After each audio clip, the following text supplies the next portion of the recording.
Alhamdulillah sehat yang mulia. Ya. Ya. Sudah siap.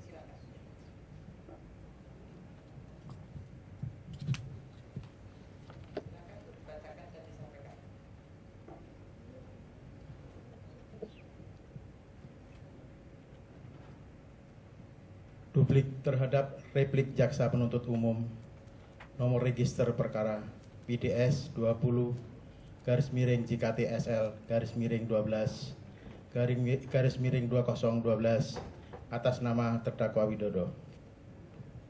Bismillahirrahmanirrahim. Majelis hakim yang saya hormati serta para hadirin pemerhati keadilan. Pada hari ini saya, terdakwa Widodo, mohon diperkenankan mengajukan duplik terhadap replik tuntutan pidana nomor register perkara PDS 20 garing JKT-SL garing 12 garing 2012 tertanggal 26 Juni 2013 yang akan saya bacakan sendiri di muka persidangan ini. Penghargaan dan hormat terlebih dahulu saya haturkan kepada majelis hakim yang sudah diberi tugas untuk mengemban amanah dari Allah Subhanahu wa taala sebagai orang-orang terpilih yang memiliki tanggung jawab dalam memberikan putusan atas perkara seorang hamba Allah sebagaimana terhadap diri saya nantinya.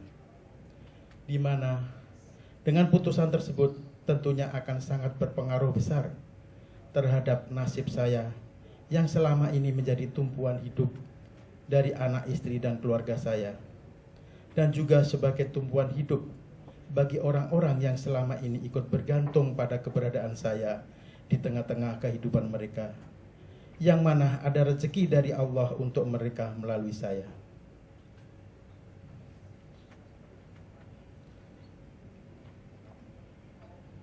Ucapan terima kasih juga untuk majelis hakim yang sudah memberikan kesempatan kepada saya untuk mengajukan duplik ini serta membacakannya di depan persidangan pada hari Senin ini, tanggal 1 Juli 2013.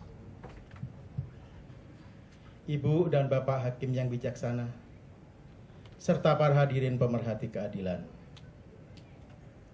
Sebelumnya saya mohon dimaafkan jika di dalam penyampaian duplik ini terdapat hal-hal yang kurang berkenan di hati ibu dan bapak hakim sekalian. Karena sebagai orang yang biasa bekerja di lapangan, mungkin dalam penyampaian saya dijumpai intonasi atau gaya bicara yang terkesan kaku, membosankan, kurang luas, dan kurang pandai dalam memilih dan memilah kata-kata yang tepat, yang sekedar mengalir apa adanya sesuai dengan apa yang saya alami dan yang saya rasakan di hati saja. Namun saya percaya jika ibu dan bapak hakim serta para pemirsa persidangan ini bisa memaklumi saya, jika hal ini adalah bukan dimaksudkan untuk mengurangi rasa hormat saya di depan persidangan yang terhormat ini.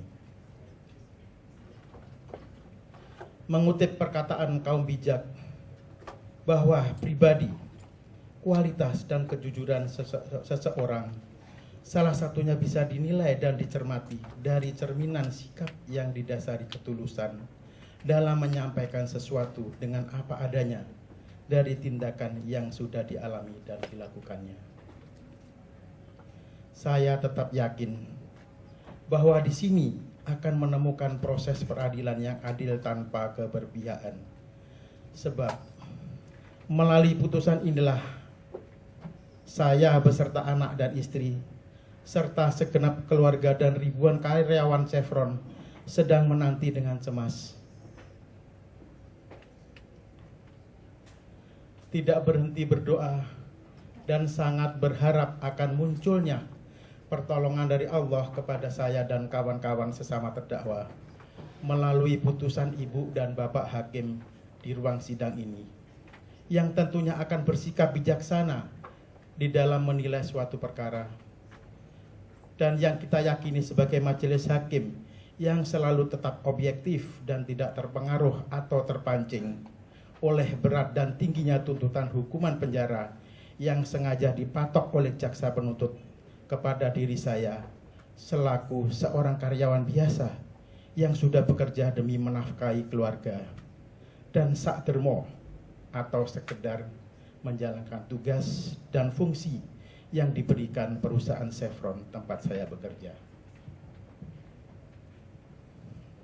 Majelis hakim yang saya hormati, serta para hadirin pemerhati keadilan.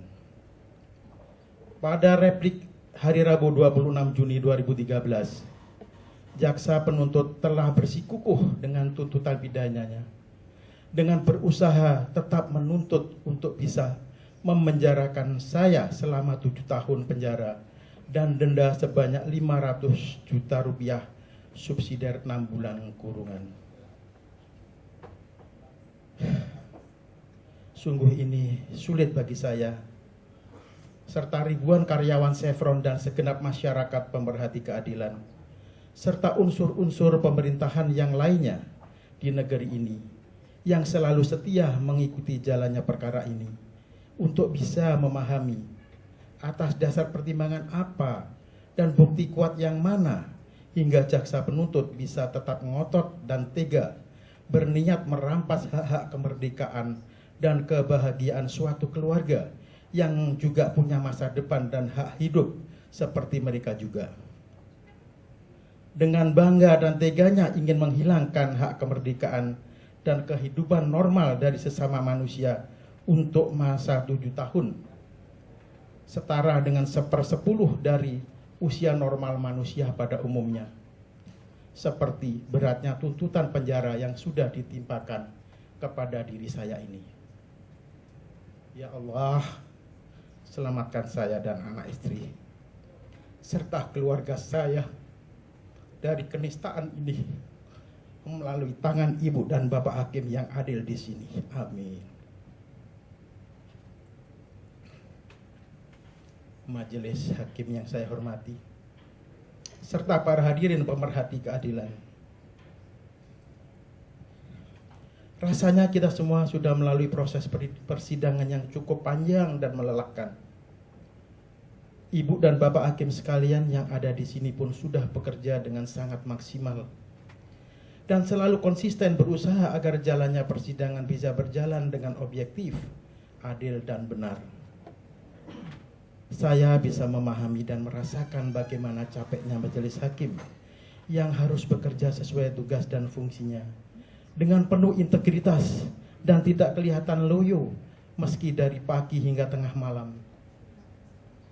Sampai-sampai istri saya dan ibu-ibu yang mengikuti proses persidangan berkomentar, terutama untuk Ibu Hakim Sudarmawati Ningsih, dengan berkomentar, kok sebagai seorang ibu bisa tampil selalu prima dan stabil, penuh konsentrasi dalam memimpin sidang mulai pagi hingga jam 12 malam. Resepnya Bu Hakim apa ya? Itu kata ibu-ibu. Sungguh kami semua paham dengan kelelahan ibu dan bapak hakim sekalian. Maka oleh sebab itu dalam duplik ini saya tidak ingin berpanjang lebar yang justru malah makin menambah lelahnya majelis hakim yang seharusnya didukung agar selalu tetap berada pada etos kerja dan semangatnya yang tinggi seperti ditunjukkan selama ini.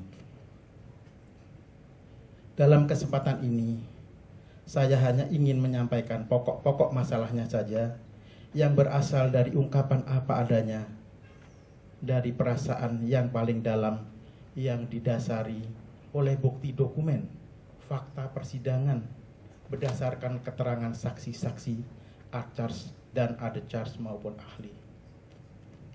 Intinya adalah saya tetap berpegang dengan isi nota pembelaan atau pledoi saya tanggal 21 Juni 2013 bahwa dakwaan korupsi atau merugikan negara yang didakwakan kepada saya adalah tidak berdasar, salah sasaran, dan tidak sesuai dengan fakta yang saya lakukan, sebagaimana penjelasan saya di bawah ini.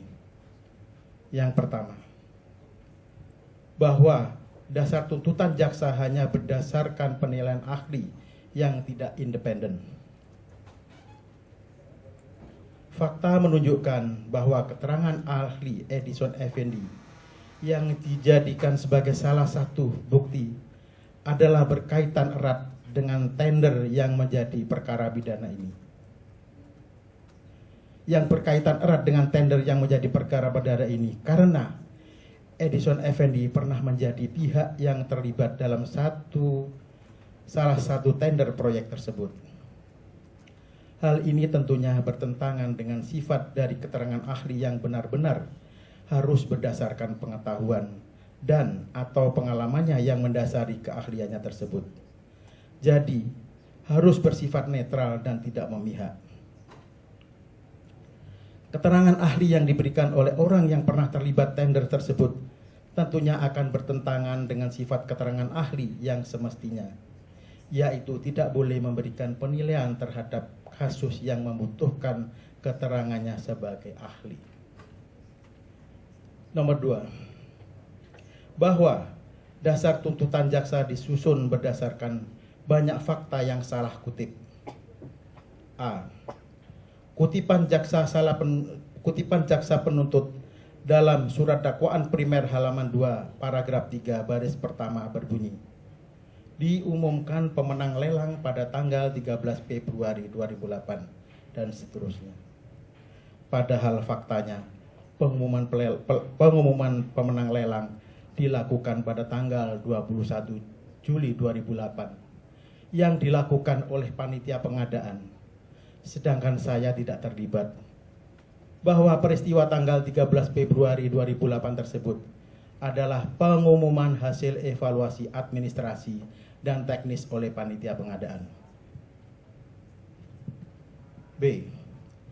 Kutipan jaksa penuntut dalam surat dakwaan primer halaman 2 paragraf 3 baris ketiga berbunyi, pada tanggal 20 Februari 2008 terdakwa Widodo, tim manajer IMS Rem dan seterusnya